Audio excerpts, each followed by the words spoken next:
E aí, boa noite, turma.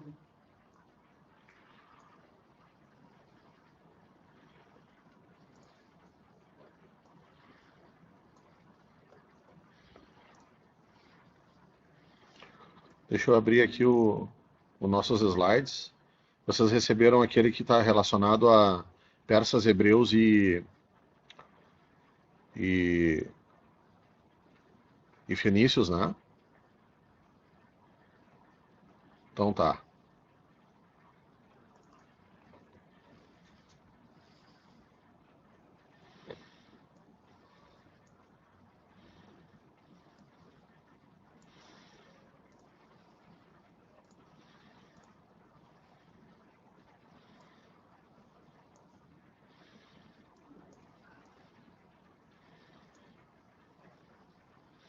Na aula passada a gente falou dos fenícios e falamos também dos persas ou somente dos fenícios, galera?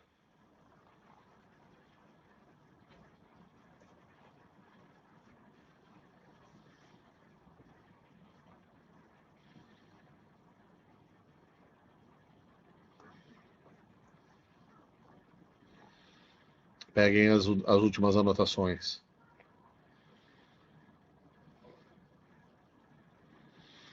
Beleza. Isso, então tá. Deixa eu botar ali nos hebreus. Slide 4, então, coloquem aí no slide 5 já, né? Deixa eu só botar no silencioso aqui.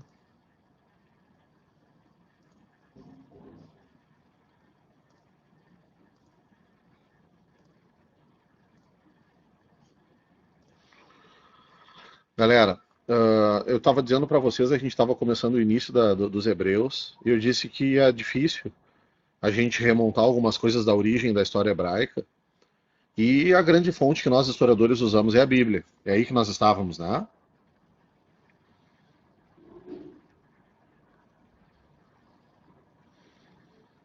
Isso, perfeito. Então é isso, galera. Pela carência de fontes materiais em algumas partes da história dos Hebreus, a gente usa sempre a Bíblia como uma das bases, mas vocês sabem que é perigoso, né? A gente não pode não podemos nos basear em um livro somente, né? Como uma perspectiva científica de construção da história, a Bíblia não é a reveladora da verdade, como se a gente aceitasse ela dentro da perspectiva religiosa.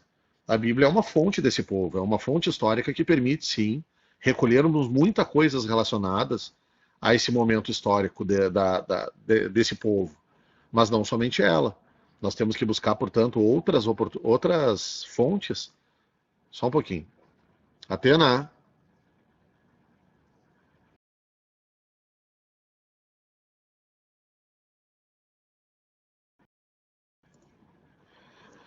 a gente tem que buscar outras fontes para além da Bíblia. E aí, justamente por essa carência de fontes, povo, quase não cai a história dos hebreus em específico assim. A gente cobra muito mais uma questão que é justamente algo que está relacionado à religião dos hebreus. E aí vocês já podem anotar aí. Embaixo dos hebreus vocês coloquem único povo de caráter monoteísta. Os hebreus são aqueles que vão desenvolver uma religiosidade monoteísta. É o judaísmo, galera, que hoje nós conhecemos, e que é a base para o cristianismo, que, como consequência, também será uma das bases do islamismo. As três grandes religiões de caráter monoteísta, elas têm a origem aqui nesse povo antigo que nós estamos conversando, que são os chamados hebreus. Então existe essa origem comum. Então sempre que cai em prova para vocês, os hebreus, a resposta correta é monoteísmo. Chega a ser bobo, né? Chega da vontade de nem dar aula. Porque a gente trabalha várias características que agora eu vou conversar com vocês.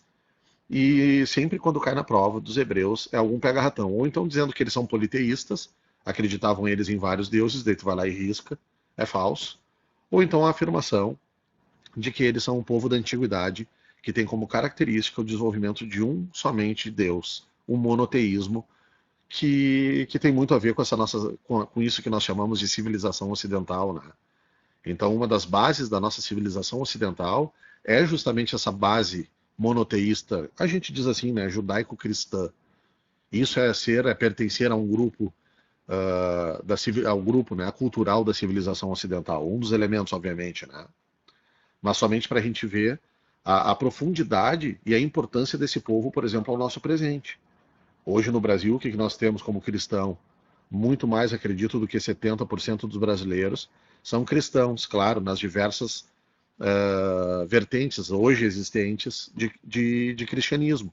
E ser cristão, galera, é pertencer a uma mesma base que surgiu com esses povos que nós estamos vendo. Abram o slide 5, então, aí, e aqui tu já vai ver uns nomes, eu botei em vermelho, os nomes que são famosos, e acredito que todos vocês já ouviram falar, né? A primeira marca dos hebreus, galera, eles inicialmente migraram da região de Ur, lá na Mesopotâmia. Né? O mito fundador deles, eles vão perseguir uma terra prometida a Deus para eles, a famosa Canaã, a terra prometida, e eles migram, galera, daquela região lá da Baixa Mesopotâmia para a região do atual Israel e Palestina. Eu acredito que vocês botaram do ladinho de Hebreus, atual região de Israel e Palestina, algo que é muito importante para as provas que hoje em dia, né? Eles sempre cobram assim, povo antigo situado em tal lugar. E aí acredito que nós já tenhamos conversado dessa parte inicial, Israel e Palestina. Pois bem, povo, a gente divide a história dos hebreus em três momentos, vamos assim dizer, político. O chamado momento dos patriarcas, posteriormente os chamados juízes, e quando a gente passar para o slide 6, vocês vão enxergar essa terceira etapa chamada de período dos reis, tá? Isso está relacionado, portanto, à forma de organização desses povos. Esse momento dos patriarcas está muito relacionado à história lá da Bíblia. Daí vem a figura do Abraão, o grande patriarca e tudo mais. Tá? Não vai haver questão que aborde esse tipo de relação com vocês. Olha o juiz que eu coloquei ali, galera. A figura do Sansão. O Sansão, acho que todos nós, assim, já ouvimos falar alguma vez, né? Me digam aí, onde é que estava a força mesmo do Sansão? Botem no chat.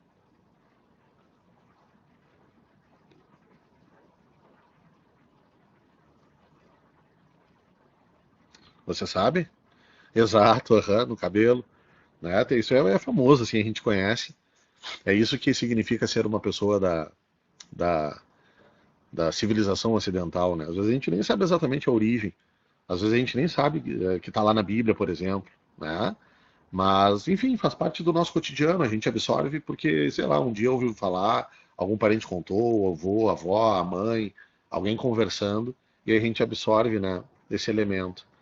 Então, galera, diferenciando, portanto, a história dos hebreus, existe esse primeiro momento, que foi o momento em que eles migram da Mesopotâmia e vão fundar um povo na região de Israel e Palestina.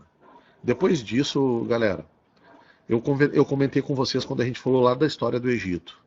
Eles acabaram durante o período o chamado segundo período intermediário, migrando para a região do chamado Baixo Egito. Os Hicsos invadem, né, fragilizando e levando à descentralização do poder lá no Egito. E os hebreus, galera, aproveitaram esse momento e migraram para a região do Baixo Egito. Ali eles passaram a viver, né, desenvolver. Tá, moço, por que eles fizeram essa migração? Porque a região, galera, de Israel e Palestina, ela não é uma região de abundância de água, fertilidade, alimentos. É uma região que algumas vezes passavam profundas crises desses hebreus. Então, buscando aquela região egípcia que é extremamente fértil e tranquila, eles migram, galera, para essa região. E aí eu comentei com vocês, quando se recentraliza o poder e aquilo que nós chamamos de novo império, acontece o cativeiro dos hebreus. Os hebreus são, portanto, escravizados pelos egípcios e serão conduzidos por Moisés de volta à terra deles, né? Isto é, eles vão voltar ao, ao, à região de Israel e Palestina, depois de séculos de escravidão dentro do mundo egípcio. E nesse processo, portanto, de retorno, é que acontece aquele papo do Mar Vermelho. Esse episódio, galera, é chamado de Êxodo. Quando Moisés então conduz esse povo de volta à Terra Prometida, esse episódio chama-se Êxodo, tá? É nesse momento, galera, que Moisés recebe os famosos 10 mandamentos: não roubarás, não matarás. Existe uma, uma, como é que eu posso dizer assim para vocês? Existe uma forma científica de interpretarmos esses 10 mandamentos do que sendo uma maneira, galera, de organizar essa população nesse processo de retorno de modo saudável. Percebe que nada mais é do que o estabelecimento de uma relação moral e ética de como essas pessoas devem se conduzir. Eu sempre converso com vocês, se hoje nos pautássemos pelas lógicas dos 10 mandamentos, a gente teria uma vida muito mais saudável do que possuímos. Poderíamos deixar de lado algumas coisas que não têm mais muito a ver com o nosso século XXI, mas quando a gente percebe o que está por detrás daqueles 10 mandamentos, provavelmente em meio a esse translado do Egito para a região de volta lá da Palestina, de Israel, muitas turbulências deveriam estar acontecendo. Então esses 10 mandamentos, né, que ele sobe no monte, recebe de Deus, né, a verdade revelada por esse Deus uno, nada mais é do que uma forma de convívio saudável, galera, em sociedade. Só que quando eles voltam lá, quando eles chegam na região, os chamados filisteus ocupavam essa região, né? Passados séculos, galera, outras populações se desenvolvem, na verdade já habitavam a região. E acontece um choque. Aí que surge essa figura dos chamados juízes que nós vimos. Os juízes são líderes, né? Eles dividem o povo hebreu em tribos, e esses juízes serão líderes militares e religiosos. Atena, fica aqui. A Atena está incomodando ali. Serão líderes militares e religiosos, galera. Vem aqui, Atena. Vem para cá. Serão líderes militares e religiosos, galera, que coordenarão o processo de retomada da terra. É dos filisteus que vem a palavra, né? Filistina, que hoje nós falamos Palestina, né? Hoje Estado de Israel, numa região disputada, e você sabe um grande tensionamento relacionado lá ao mundo do Oriente Médio. Quando a gente chegar, né, mais próximo do nosso fim do ano, mas acredito que vocês já estejam vendo isso em geografia, quando começam as aulas sobre geopolítica e tudo mais, os tensionamentos relacionados ao Oriente Médio, né? Enfim, a gente já chega e conversa um pouquinho sobre essa relação. Os hebreus, portanto, galera, conseguem vencer essa resistência dos filisteus e dominam mais uma vez. Passem para o slide número 6. No slide número 6, galera, após a vitória sobre esse povo, começa o período dos chamados reis, um processo de centralização do poder. É uma lógica teocrática, claro. Esses reis governam, galera, conforme as leis de Deus. Agora não são vários deuses. É conforme a lei desse Deus monoteísta. A título de curiosidade para vocês, eu li um estudo, galera, um grande pesquisador relacionado a história das religiões. E esse cara mostrou, assim, ele foi desenvolvendo, né? E ele mostrou que o único Deus hebreu, né? O Deus uno dos hebreus, ele nada mais era do que uma grande junção dos diversos deuses que havia na Mesopotâmia e em outros povos, por exemplo, com os quais esses hebreus foram tendo contato, né? É sincretismo, é mistura, é desenvolvimento, e aí se estabelece uma nova forma de enxergar. Mas era possível, né? E aí esse professor, nesse artigo, ele ia apontando assim os aspectos exatos. Ah, isso aqui é tal Deus, ó. Tal Deus representa a força não sei do que, isso e aquilo e aquilo. E aí ele ia explicando exatamente isso que para nós, assim, que pertencemos a esse mundo monoteísta, é exatamente assim, um Deus. Se algum de vocês pertence a alguma religião de matriz politeísta, tem essa diferença, assim, em sentimento, né? Mas para nós é isso. Ah, Deus é o quê? Deus é tudo. Deus está em todos os lugares, Deus é tudo, todas as forças. Um Deus cristão é um Deus mais relacionado às coisas do bem. Mas quando a gente pega lá o Velho Testamento, que é, sobretudo, essa base hebraica, existe porque o Novo Testamento, galera, está relacionado à perspectiva cristã. Portanto, é feito depois, né? Essa base do Antigo Testamento é mais essa origem que nós estamos conversando. E aí existe um Deus totalmente diferente, inclusive, um Deus vingativo, igual, por exemplo, as relações quando a gente olha lá os gregos e romanos, que a gente sabe que os deuses são movidos por sentimentos humanos. Da mesma forma que praticam o bem, igualmente também eram movidos por algumas coisas que nós consideramos hoje moralmente que não seja tão positivo, né? Vamos assim dizer. Pois bem, acontece então um processo de tomada de poder e centralização na figura dos chamados reis. E eu salientei em vermelho para vocês, galera, o rei que é famoso, um rei que pode ser citado no exercício para ti, que é o rei Salomão. Esse é o momento, galera, do auge da civilização hebraica, do auge em termos políticos, econômicos e tudo mais. Após a morte de Salomão, povo, vem um elemento muito importante. Acontece lá embaixo, ó, em azul, salientado para vocês no slide. Acontece o chamado cisma. Cisma, galera, é rompimento. Após a morte de Salomão, existe uma disputa de poder e não se aceita a sucessão imediata do seu descendente, né? Aquela ideia do filho e tudo mais. E, galera, o povo hebreu ele se divide, como tu tá vendo do mapinha ali do lado, em dois grupos. O reino de Judá no sul e o reino de Israel no norte, tá? No norte, galera, ficaram 10 tribos, desculpa, o povo era dividido em 12 tribos, né? Aquelas unidades que os juízes coordenavam. E, e duas tribos, galera, ficam no chamado reino de Judá. Foi o Salomão, um povo, que construiu o famoso Templo de Salomão. Não sei se vocês conhecem. Até teve uma reedição, né? Agora lembrando aqui com vocês, ali em São Paulo, o Edir Macedo fez uma reconstrução do Templo de Salomão. É isso? Alguém viu essa notícia?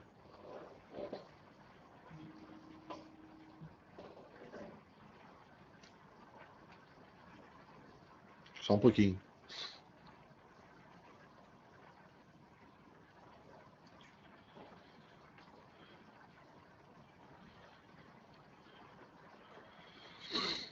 Não sabia, Fernando? Aham, tá rolando. Claro que não é exatamente, né? Mas a Igreja Universal ela fez um grande templo ali, se eu não me engano, sim, ela foi chamada de Templo de Salomão, remontando a esse passado da origem assim religiosa. Então, esse é o grande templo, galera, o gigantesco, né? Que, enfim, depois ele vai ser destruído e reconstruído, mas que hoje, né, após a sua segunda destruição, vamos assim dizer, existe lá o famoso Muro das Lamentações. Vocês já ouviram falar do Muro das Lamentações, galera? Botem aí no chat se sim ou não.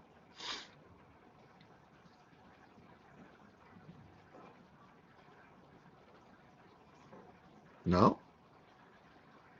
Ah, o Fernando sim. Deixa eu ver uma coisa aqui, galera.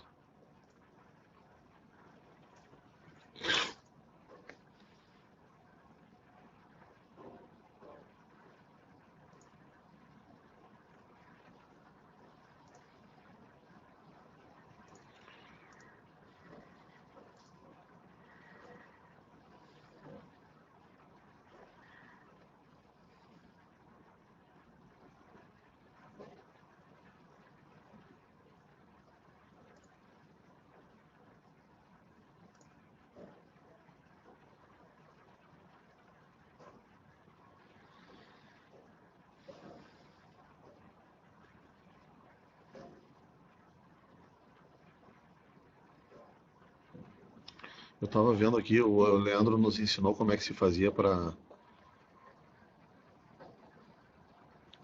botar um vídeo do YouTube, né? Eu ia mostrar para vocês aqui o Muro das Lamentações, mas não esqueci onde é que era o passo a passo. Bom, galera, o Muro das Lamentações está lá em Israel hoje, né? É um lugar sagrado para as religiões monoteístas, judeus, cristãos. É um lugar onde tu vai lá e bota o teu pedido, né?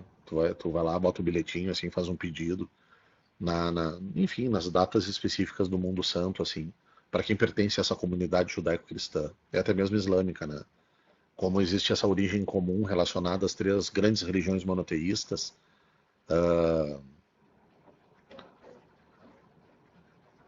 esse é um espaço sagrado não somente na própria Jerusalém, né, a própria cidade, é um espaço sagrado para essas três grandes religiosidades, desculpa, de matriz monoteísta. Bom, vamos chegar nesse ponto então. Então, após a morte de Salomão, galera, se divide esse povo. E aí que acontece um episódio interessante, um episódio famoso na história dos hebreus. Quando a gente falou dos mesopotâmicos e dos assírios, eu falei para vocês que eles eram expansionistas militarizados. Os assírios, galera, no seu expansionismo dominam os hebreus. Mais do que dominar, galera, há uma vinculação entre o famoso sumiço das 10 tribos de Israel. E a história ela aponta que provavelmente os assírios destruíram esse reino de Israel, galera. E destruíram, né, escravizaram e tudo mais, essas famosas 10 tribos. Portanto, hoje os judeus, né, os hebreus, eles são todos descendentes das duas tribos de Judá, que ficaram no sul após o processo da cisma. Tá? E serão esses do reino de Judá que foram escravizados pelo Nabucodonosor que nós conversamos.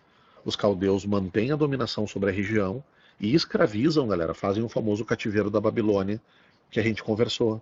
Aí lembra todo aquele paralelo que a gente conversou, né? Do Nabucodonosor ser uma figura monstruosa, da Babilônia ser relacionado ao mundo da perdição, da tristeza e de todas essas histórias. Né? Lembrando assim com vocês esses aspectos, esses pontos que a gente falou quando demos a aula lá da Mesopotâmia. E aí, galera, como característica, esse povo então vai ser libertado com a dominação dos persas sobre a Mesopotâmia. Nós vamos falar agora dos persas terminando esse Oriente Antigo. E aí é reconstruído. Quando eles são dominados, o reino de Israel é destruído o Templo de Salomão pelos assírios. Aí os persas, galera, vão reconstruir o Templo de Salomão. E aí, para a gente terminar a história dos hebreus, tu tá vendo que o último tópico que eu botei ali no slide é a chamada dominação lá no final. Povo, os romanos, posteriormente, né, passando os tempos, assim, a última grande dominação dessa antiguidade se deu pelos romanos, né? Os romanos chamavam essa região de província da Judéia. E os romanos, a província, né, impondo sobre eles a cultura romana e tudo mais, constantemente essa província da Judéia era pauta de rebeliões, de revoltas e tudo mais. Então, o que caracteriza essa, essa dominação? Um grande tensionamento com a província da Judéia e o processo daí da chamada diáspora do povo judeu, galera. Os judeus acabam sendo expulsos daquela região pelos romanos. Eles são espalhados por aquele mundo, né? Eles só podiam voltar ali em tempos religiosos, assim, em dias específicos para fazer uma migração, mas eles são expulsos.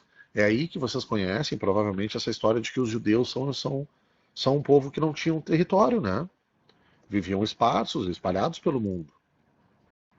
E após a Segunda Guerra Mundial, o povo, devido a um movimento religioso, político, chamado de sionismo, esse movimento, o sionismo, deixa eu escrever para vocês no chat. Esse movimento é um movimento que se desenvolve no século XIX. E o objetivo deles nada mais era do que criar um Estado de Israel. Né? Tipo, o povo de Israel, os judeus têm que ter um país, tem que ter um Estado. E onde que seria esse lugar? Ah, qualquer lugar. Não, claro que não. O lugar de origem desse povo, que é a região, galera, lá da Palestina. Devido à grande atrocidade que é o holocausto dos judeus relacionado, né, ao nazismo de Hitler,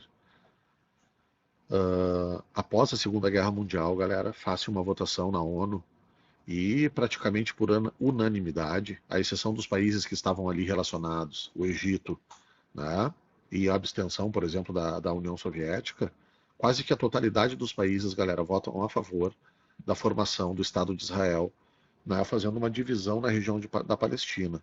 Isso vai levar a vários tensionamentos, que depois da nossa aula de história eu desenvolvo com vocês.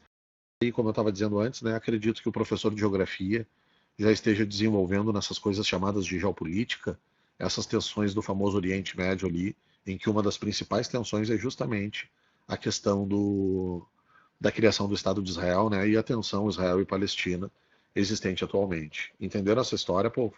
Botem aí no chat.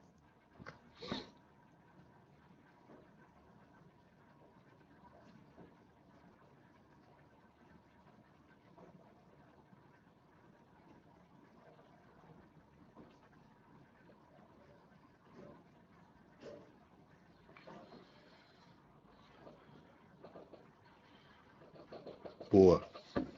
Então, galera, a consequência que nós tivemos desse processo foi o fim desse povo, né? As sucessivas dominações que nós vimos, e essa é a história dos hebreus. Bom, a gente falou um monte de coisa. Vocês entenderam, né, o encadeamento e tudo mais, mas, galera, conforme o nosso slide número 6, tu tá vendo em vermelho ali o que vai cair na prova para ti. O único povo do Oriente Antigo relacionado com uma só religião. Perfeito? Passando por último desses povos, para a gente começar daí, né, na nossa semana que vem, até mesmo hoje um pouquinho, eu mando para vocês depois, a, o Ocidente Antigo, gregos e romanos. Galera, os persas, coloquem no slide 7, por favor.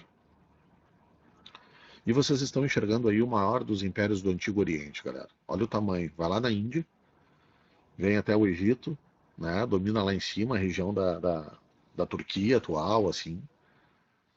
É gigantesco, galera, o território que foi o mundo persa. Coloca do lado dos persas ali, aí nas tuas anotações, atual Irã. A origem dos persas, povo, tá lá bem num verde mais escuro lá no nosso mapinha. Aquela região ali é o atual Irã, a Pérsia, né? Mas que com o passar do tempo, como vocês estão vendo, eles vão fazer um grande processo de expansão, dominando todos esses povos aqui. A exceção dos gregos, né? Eles tentaram invadir os gregos, vocês já viram essa história. Talvez só não saibam ou não estejam linkando o nome à coisa. Vocês viram o filme 300, galera?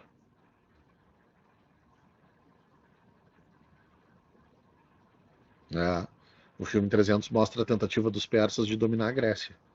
E aí vocês viram o filme, vocês conseguiram enxergar que foi o único povo, galera, que os persas tentaram, grande povo, obviamente, né? E eles não conseguiram. Todos os demais, uma vez a URGS fez um teste assim, os persas não conseguiram dominar o Egito. E aí, para facilitar a vida de vocês, eu sempre digo, de todos os povos que eles tentaram, os grandes, eles dominaram. Só a Grécia que não. Então fica mais fácil de gravar. Ah, conseguiram dominar lá no, sei lá, Mesopotâmia? Conseguiram. Só não conseguiram a Grécia. Né? E essa é a marca. Passem para o slide número 8, povo, e vocês vão ver o início dessa história. Ali vocês estão vendo a figura do Ciro, uma imagem, que é apelidado, né? Olha ali embaixo, o Grande. Porque ele vai ser o cara, galera, que vai unificar os povos medos e os povos persas, dando início, e depois um grande processo de expansão, dando início ao Império Persa e à civilização dos persas. Tá? Ali, o outro ponto que eu já comentei com vocês, ó, a liberdade dos hebreus. Quando ele domina a Mesopotâmia, povo, ele reconduz os hebreus à terra deles. Né? Por isso, eu acho que eu cheguei a comentar com vocês. O Ciro, galera, é o único grande imperador lá da antiguidade que é bem falado na Bíblia. Porque ele é o cara bonzinho, né? Em vez de ter escravizado, que tudo que era povo pegava e escravizava os hebreus, o Ciro foi o cara que não, né? Tá, mas o cara é muito querido, né? Não, sabe que não é bem assim, né? O que passa a acontecer a partir desse momento? A região lá dos hebreus, né, o reino de Judá, passa a ser um reino, galera, servo, um reino dominado pelos persas, que paga tributações aos persas. Mas muito melhor tu estar na tua região, com a tua vida, tendo que pagar uma parte em tributação aos persas, do que estar colocado num outro território na condição de um escravizado do outro povo. Né? Mas não pensa desse modo bobo, assim, meu Deus, os caras são muito queridos. Isso não existe, né, galera? Em história a gente não pode pensar desse modo.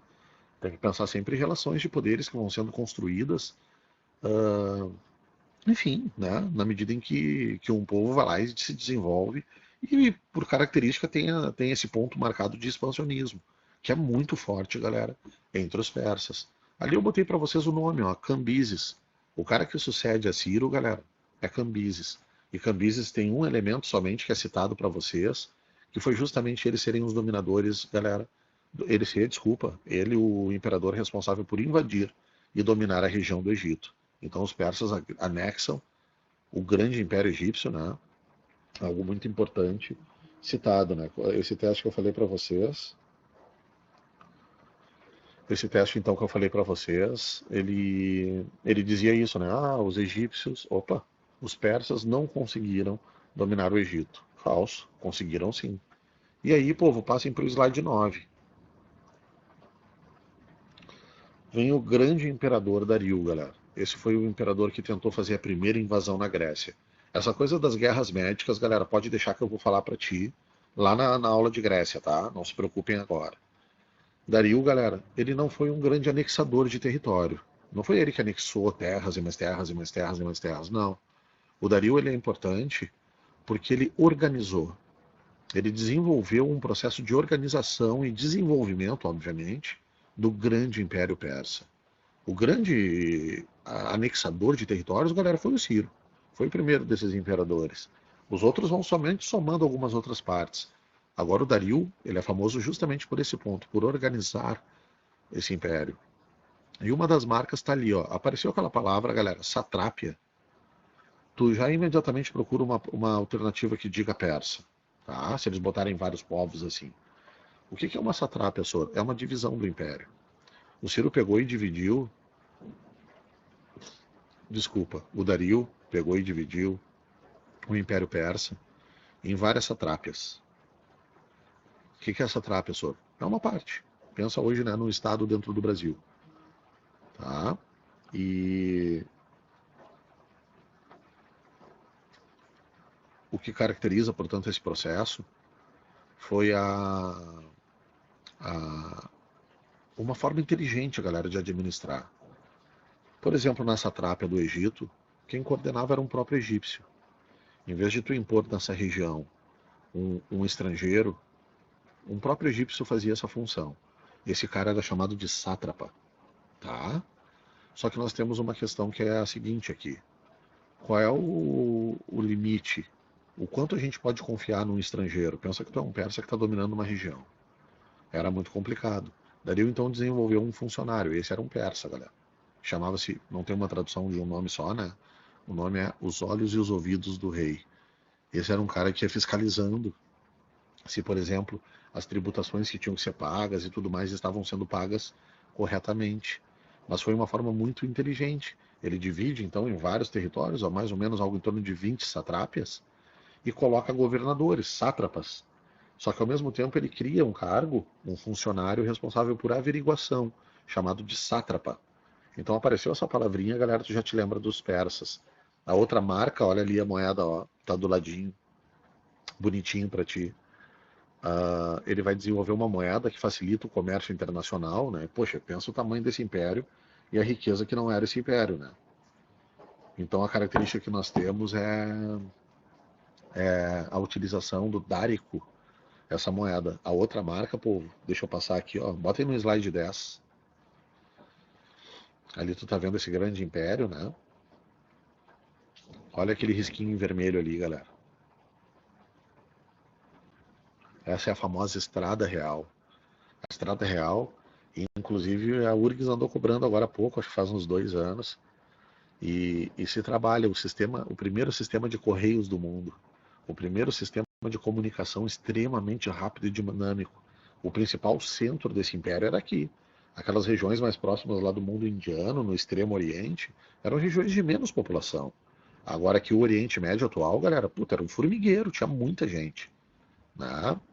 Então a característica desse principal centro, ele constrói uma estrada que, além de tu levar informações e ordens e o comércio ser dinamizado e facilitado, é também fácil tropas persas, caso alguma província, por exemplo, alguma satrápia, se rebelasse. Então as tropas se movimentavam com maior facilidade, né? Então ali tu tem a criação desse sistema de correios que rapidamente tu conseguia mandar informações e ordens. Podem voltar, povo, para o slide 9. E como último imperador que é citado, assim, dentro dessa história política para vocês, a figura do Xerxes. O Xerxes, galera, como eu salientei ali para vocês, ele fez uma segunda investida sobre os gregos e é o cara que vai perder daí lá para os gregos. Ele não morre na guerra, ele vai morrer de volta em casa. E a partir desse processo, galera, vai haver um declínio desse grande império, tá? Depois das duas derrotas que eles tiveram, né, as duas grandes derrotas que eles tiveram aos gregos, acaba que o mundo persa, isso é mais ou menos por volta de 470, mais ou menos, né, para tu ter uma noção de tempo antes de Cristo. Os persas, né, o Império Persa vai entrar para um grande processo longo de declínio. Perfeito? Esses são os persas, é super tranquilo. Coloquem no nosso último slide lá, povo, no número 11, para a gente falar de outro aspecto que seria uma boa questão de prova para vocês. Botaram aí?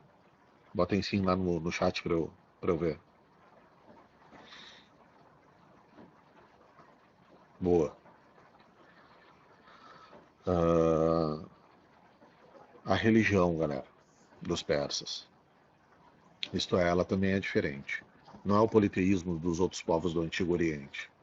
Não é o monoteísmo dos hebreus. Olha ali o segundo aspecto, ó. Dualismo religioso. O Deus do bem, galera, e o Deus do mal. O nome da religião persa está relacionado ao seu profeta, assim, né? O famoso Zoroastro. Aí que vem o chamado zoroastrismo. Também é chamada, galera, essa religião. Olha o nome do Deus do bem lá, Hormuz Mazda. Então se fala também, povo, do Mazdaísmo.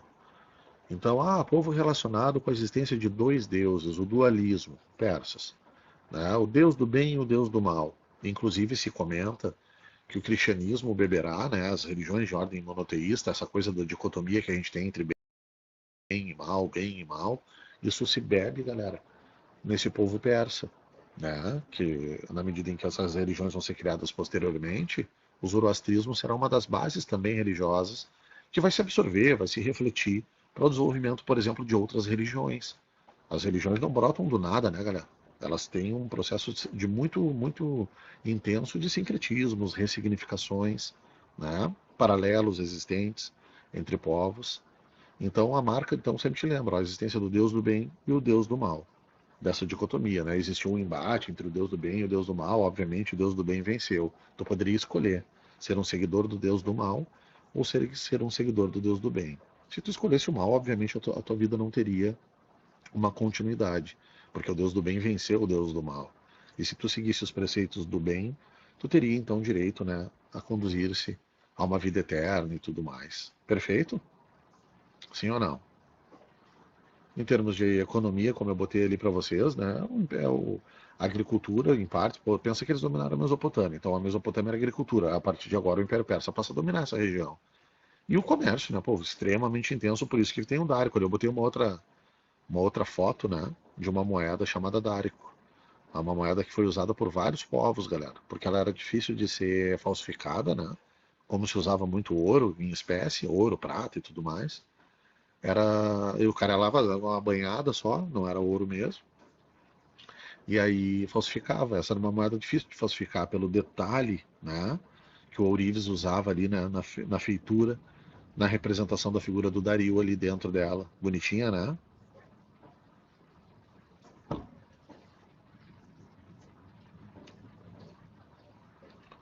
Eu vou mandar para vocês agora, pessoal, o slide de Grécia.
Oi, desculpa, acho que tinha desmarcado aqui.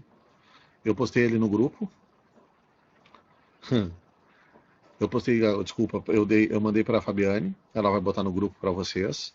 E mandei pro Leandro também, para botar lá no grupo do Face, para quem não tá no grupo do Whats. Ou todos vocês aí estão no grupo do Whats.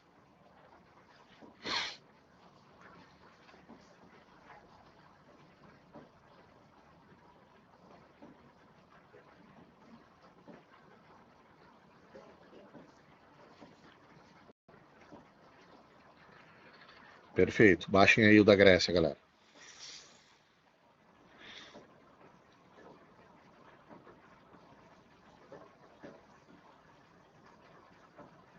Atena, é.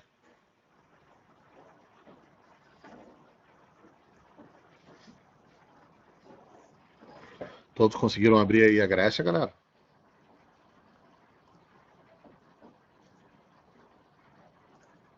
Deixa eu abrir o meu aqui.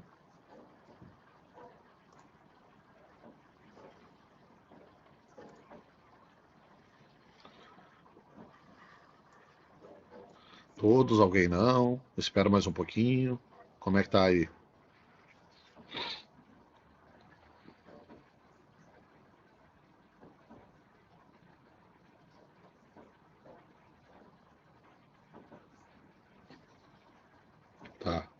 começar então.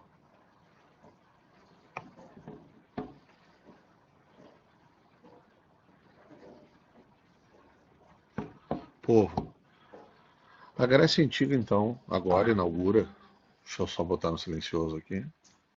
Porra.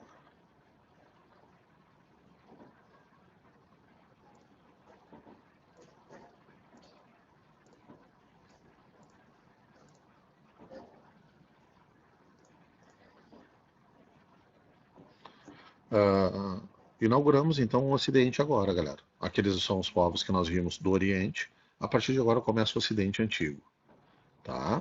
E começando o Ocidente Antigo, povo, a gente, né, pelo primeiro dos povos, a gente começa a conversar sobre a Grécia Antiga.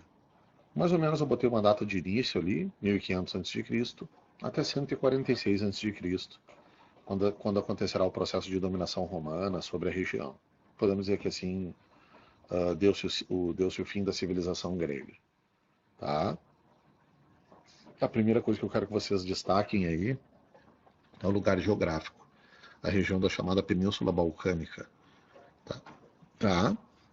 Claro, a Grécia Antiga, embora diferente em alguns aspectos, e nós vamos conversar, mas a Grécia Antiga está localizada no o centro dessa civilização, obviamente que hoje na atual Grécia. Tá?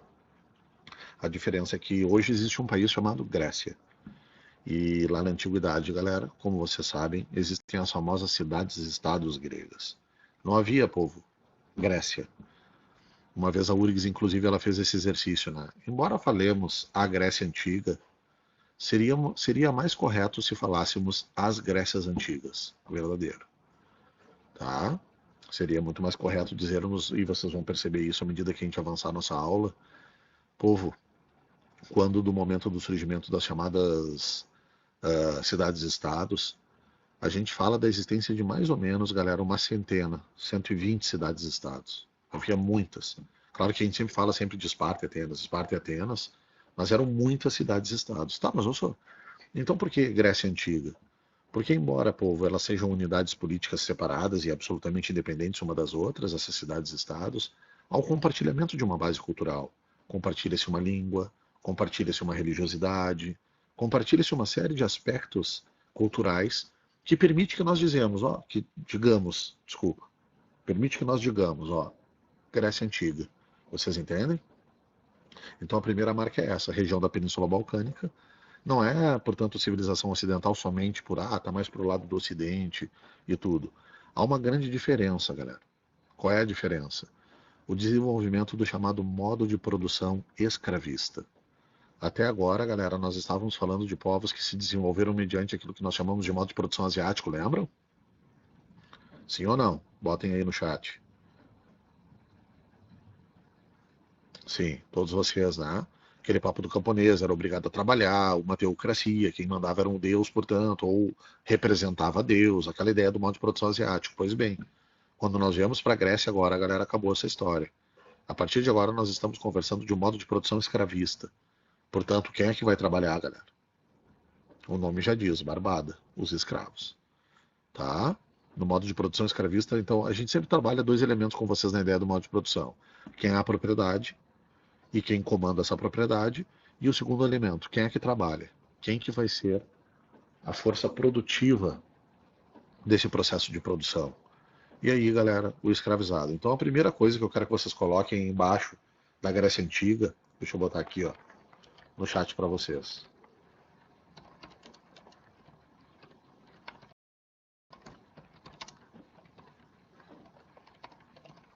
Vocês botam modo de produção escravista. Embaixo desse item,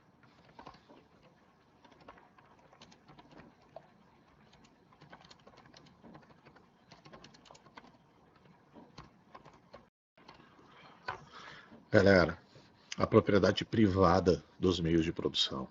Em vez de haver aquela ideia de propriedade estatal majoritária no modo de produção asiático, na Grécia, galera, e em Roma, os povos do modo de produção escravista, nós teremos a ideia da propriedade individual e privada, isto é, não é o Estado.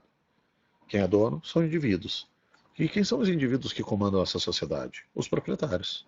Aqueles que se apossam das terras no momento de transição entre uma ideia de igualdade e desigualdade.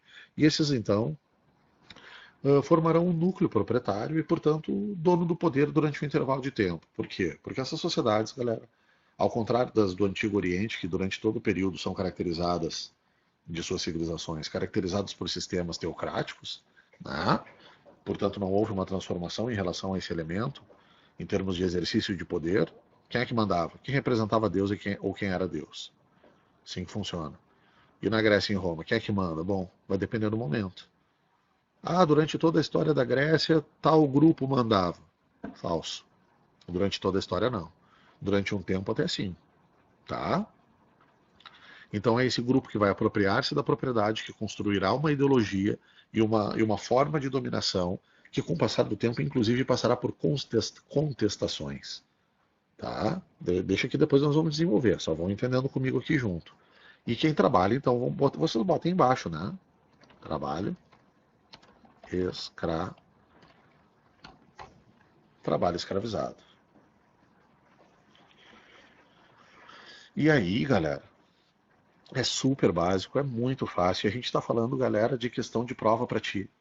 Tá? Daqui a pouco, assim, ó, o teste desse ano que vocês vão fazer lá na URGS, quando tudo voltar, ou então lá no Enem, quando tudo voltar, né, estabelecer-se data, essas coisas e tudo mais, o teste que vocês vão fazer lá vai ser exatamente isso que a gente vai dizer agora. E aí tu vai estar marcando lá na hora e vai pensar, pá, que massa, hein, velho. O Guilherme falou aqui pra mim, ó, Sr. Guilherme, pegou e deu, pimba. Exatamente isso daqui que eu tô marcando agora, vou acertar uma questão. Eu vou ter que dar um presente pra esse cara, né? E aí, galera, depois eu passo meu telefone.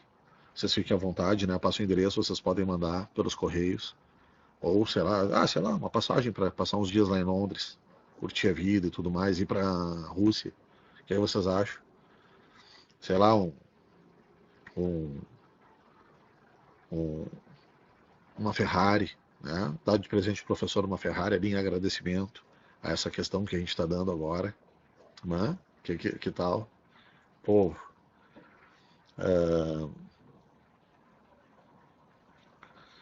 quem são esses escravizados? O teste compara, pessoal, com a escravidão brasileira. Ah, são os africanos e tal. Nada a ver, povo. Não tem cor, não tem continente, não tem religião, não tem nada que seja específico. Ah, o escravizado é esse aqui. Galera, o escravizado é aquele que está no caminho. Então tu bota embaixo a primeira e mais abundante forma de obtenção dos escravizados, isto é, o escravizado por guerra, galera. Eles vão dominar um povo e escravizar esse povo. Não importa qual seja a cor, qual seja a religião, não importa. Passa a trabalhar para mim. Não é eu, passa a trabalhar para mim. Durante um intervalo de tempo, galera, porque chegou uma hora em que eles refletiram sobre isso e falaram: não, não, isso aí não pode mais. Mas durante o intervalo de tempo, segunda forma,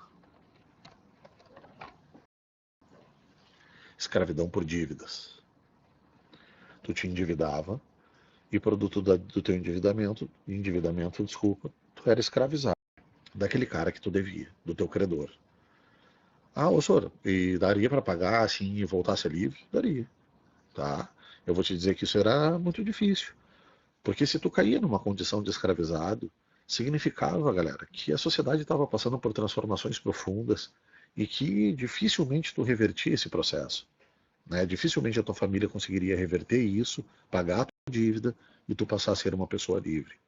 Mas podia acontecer? Podia, tá? Não, tu não é, virou escravo, meu Deus, morreu escravo para sempre. Não, não é assim. E também, né? Deixa eu botar ali para vocês. A escravidão, galera, por nascimento. Então, embaixo do trabalho escravo, tu vai botar escravidão, sobretudo por guerra, por dívidas e por nascimento. É assim, né? O filho do escravizado, galera, é escravizado, tá? Mas a mais numerosa forma de obtenção desses escravizados, povo, não é endividamento, tá? Não é nascimento, e sim um processo de escravização galera, do estrangeiro. Perfeito? Sim ou não? Alguma dúvida? Botem aí para nós. Que às vezes vocês ficam com alguma dúvida.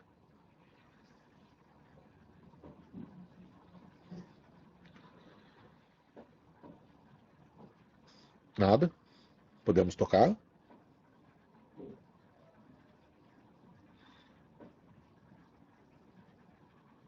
Boa. Passem, povo, para o slide número 2.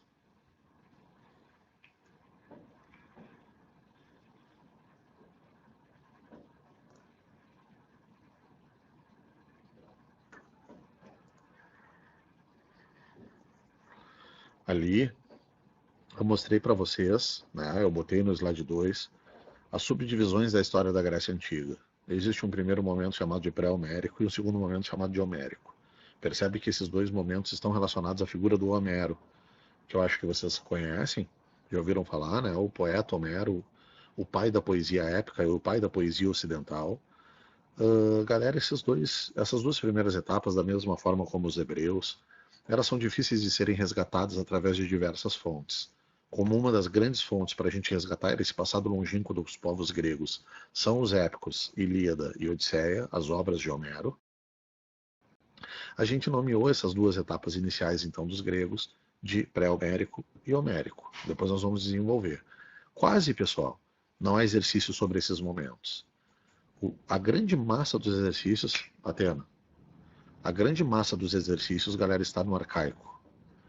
Tá? E qual é a marca do período arcaico que eu quero que tu anote do ladinho já, para já ficar na tua cabeça? Atena, vem aqui. Passa aqui para dentro. Galera, deixa eu só fechar a porta aqui.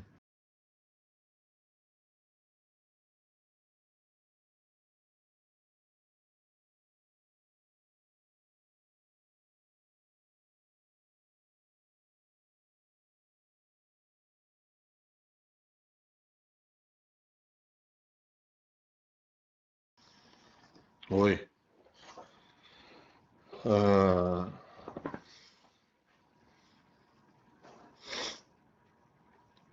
O que eu quero que tu anote do lado de arcaico, galera? Que é a questão de prova para ti. Coloca aí, surgimento da cidade-estado. Só essa informação, galera. Só essa informação, por exemplo, já te daria uma questão. Eu lembro do último teste que eu vi sobre isso na PUC. A PUC botou um textinho, enrolando, enrolando, enrolando, enrolando, e o que dava a entender desse texto era, surgiu a cidade. Surgiu a cidade-estado, surgiu a polis, como era chamada, né? E aí E aí tu ia lá e marcava letra C, período arcaico. Tava lá, né? Pré-homérico, homérico, arcaico, clássico e helenístico. A, B, C, D, E. Aí tu ia lá e botava arcaico. Então só isso que a gente está aqui olhando, essa linha do tempo, já vai servir para tu responder exercício. Percebe que tu faria um teste, acertaria o teste, só por essa introdução que a gente está conversando aqui. Olha que maravilha, né? Isso é bem importante. Embaixo do homérico, galera, eu quero que tu anote uma coisa aí. Sociedade gentílica. Deixa eu escrever aqui no chat.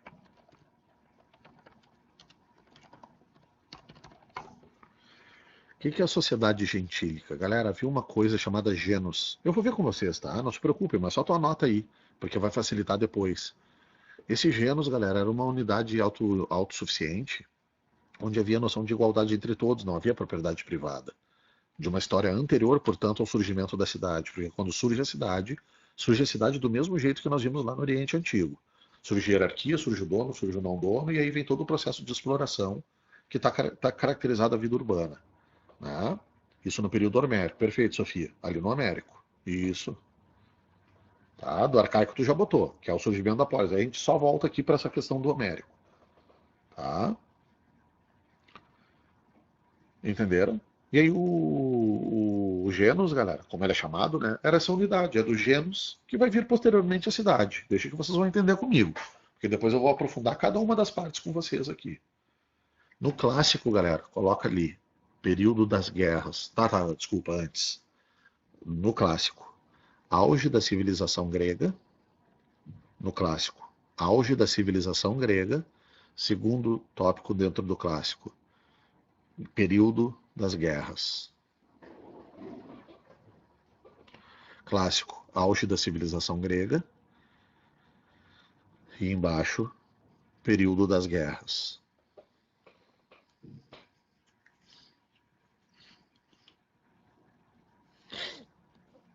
Que guerras? Coloca embaixo daí subitem.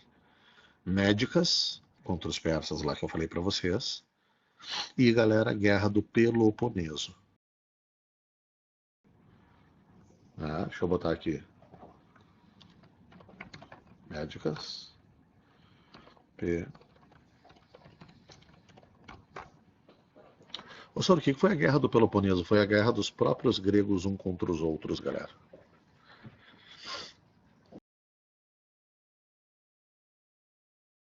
Por que eles se mataram, senhor? Justamente por causa das guerras médicas.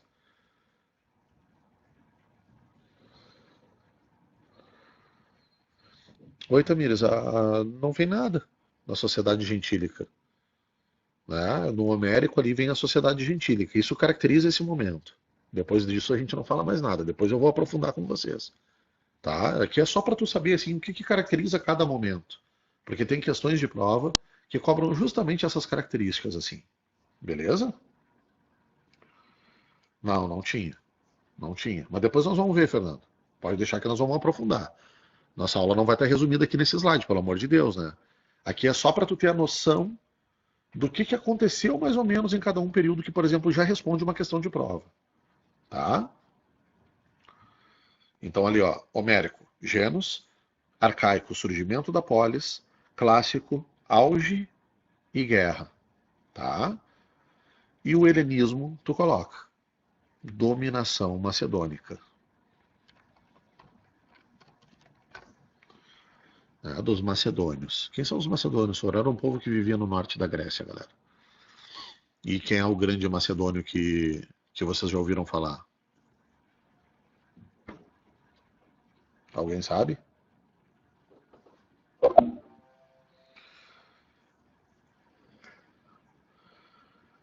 Perfeito. Fernando matou aqui. O famoso Alexandre o Grande, galera.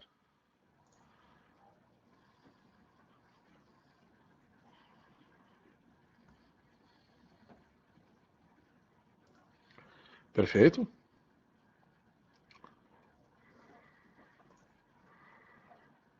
Sim ou não? E aí, povo, não dá tempo, né? Vamos passar ali para o próximo slide, ó. Passem para o slide 3. Qual é a marca do período, povo, pré-homérico? Se vocês quiserem, tu até pode botar lá na linhazinha do tempo. A marca, galera, do pré-homérico é o processo das famosas migrações indo-europeias. Foi aqui no período pré-homérico, galera, que acontece a famosa Guerra de Troia, que vocês conhecem. Né? Deixa eu só passem para o slide 4 para vocês enxergarem aí esse mundo grego, ó, que era o Mar Egeu ali, que é um pedaço do Mar Mediterrâneo. A chamada região da Anatólia, galera, ou Ásia Menor. Atualmente região da Turquia ali, onde tu tá vendo uns amarelinhos, onde se fundam cidades. Uma das cidades, por exemplo, que está ali, vocês já devem ter conversado com Demétrios. Vocês já ouviram falar de uma cidade chamada Mileto? Se vocês ouviram da cidade de Mileto, quem é que morava lá em Mileto, galera?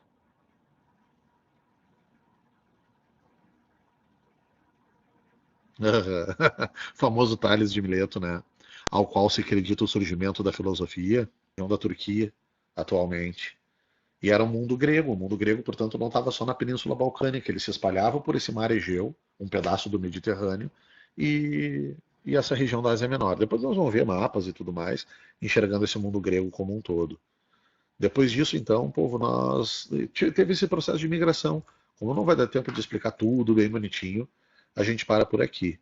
Partimos então do pré-homérico, que vai ser rápido, e o homérico também rápido, para desenvolvermos a civilização grega na próxima aula.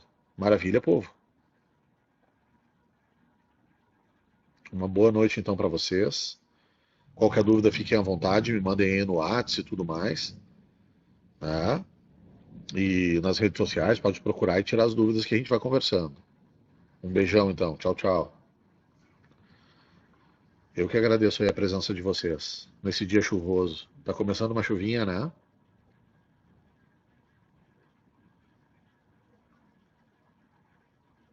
Ah, então tá. Se cuidem aí, galera. Até mais. Bah, coisa boa, né? Pra relaxar. Tchau, tchau.